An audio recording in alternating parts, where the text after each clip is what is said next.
여러분 안녕하십니까, 진성호입니다.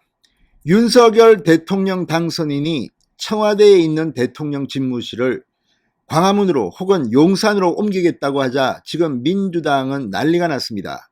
왜 이렇게 난리가 났을까요?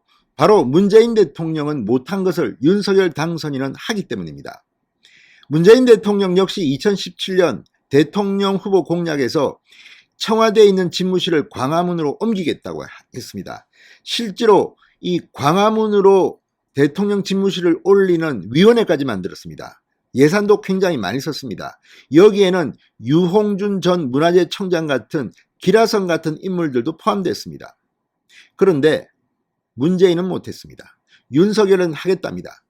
그러니까 지금 민주당 대표인 윤호중 비대위원장을 포함해서 청와대에서 근무했던 윤건영, 고민정, 그리고 임종석 전부 다 일제히 윤석열 당선인을 비판하고 나섰습니다.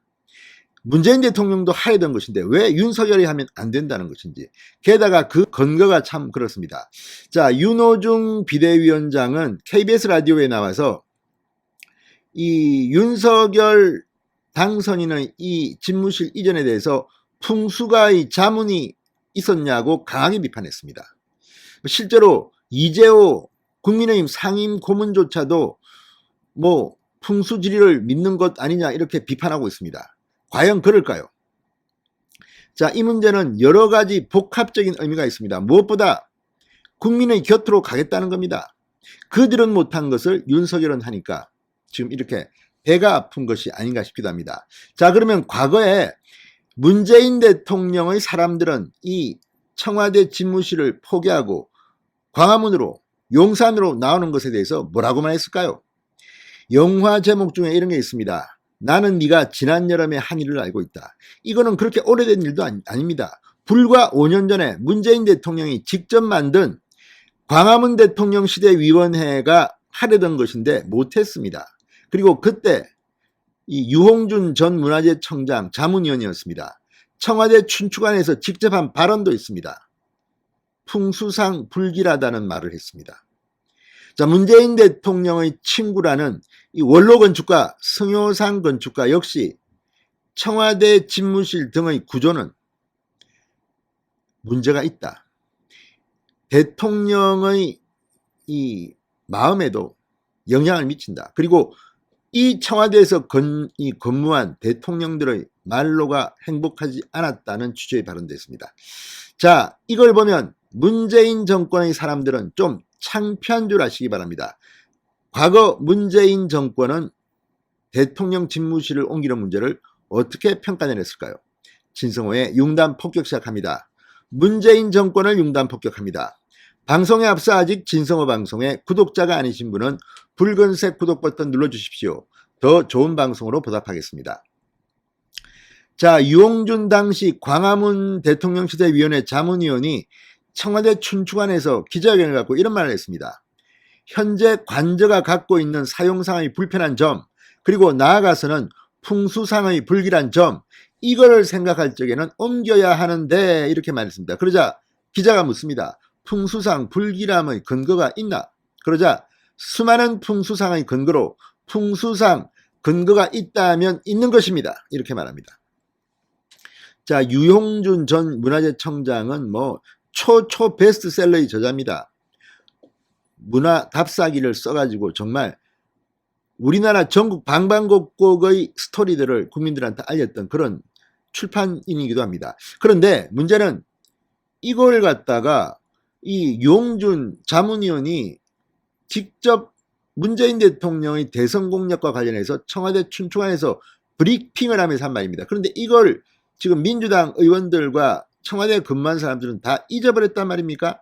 청와대에 근무하지 않았습니까? 고민정 의원 부대변인 대변인 지냈고 윤건영 의원 상황실장 지냈고.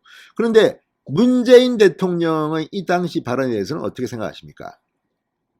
자, 승효상 전 국가건축위원장이 한 말이 있습니다. 이건 상당히 중요한 말입니다. 이런 말을 했습니다. 우리 대통령의 집무실, 회의실은 천장이 어마어마하게 높고 규모가 엄청나게 크다. 굉장히 큰 공간에 들어가면 스스로 위축된다. 그게 한두 번 들어가면 괜찮지만 평생을 몇 년을 지속적인 일상을 보낸다면 그 공간의 위용에 자기 스스로를 맞추지 않으면 안 된다. 그러면 행동이나 그것에 따라 성격도 사고도 바뀐다고 지적했습니다. 이거는 공간 건축의 이 전문가인 승효상 씨의 말입니다. 그러면서 봉건왕조의 허위의식을 빌려서 만든 게 청와대라서 거기에 거주하게 된 사람은 결국 그런 식의 허위적 위세를 갖고 제가 여태까지 보면 청와대 사신 분들의 말로가 행복한 분들을 보지 못했다고 말합니다. 그러면서 청와대는 옮겨야 한다. 그것은 박물관으로 놔두고 대통령이 사는 위치를 우리가 평상시 사는 위치로 내려와야 한다. 한강변이라도 좋고 용산공원이라도 좋고 갈 데는 굉장히 많다고 강조했습니다. 자, 지금 용산이란 말이 나왔는데 윤석열 당선인은 지금 광화문의 외교부 청사, 용산의 국방부 청사를 놓고 고민 중인 것으로 알려지고 있습니다.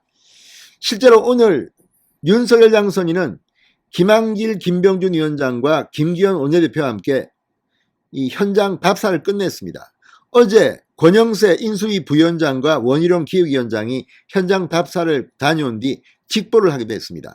자, 이처럼 윤석열 당선인은 행동으로 옮깁니다. 말만 하는 게 아닙니다. 문재인 대통령은 말만 하는 사람 아닙니까? 이 못했습니다. 본인이 옮긴다고 해놓고. 이런 엄청난 일을 자신들은 못했는데 윤석열은 하니까 배가 아파서 지금 이렇게 말하는 거 아닙니까? 자, 유홍준, 승효상 두 사람의 발언을 보면 민주당 정권은 문재인 대통령에게 지금 부메랑을 날리고 있는 겁니까? 자, 승효상 건축가는 2017년 10월에도 청와대 상춘포럼에서 이런 말을 했습니다. 청와대 터가 풍수상 문제가 되니 옮겨야 한다. 이 이야기는 2017년 대선 때 박근혜 전 대통령의 탄핵 이후 대선 주자들이 너도 나도 이런 이야기를 했습니다. 그리고 문재인 대통령도 했습니다. 문재인 대통령은 못했습니다. 윤석열은 합니다. 그래서 민주당은 지금 배가 아픈 겁니까? 자신의 발에 대한 행동을 한번 반추해 보시기 바랍니다. 신성호의 융단 폭격이었습니다. 여러분 감사합니다.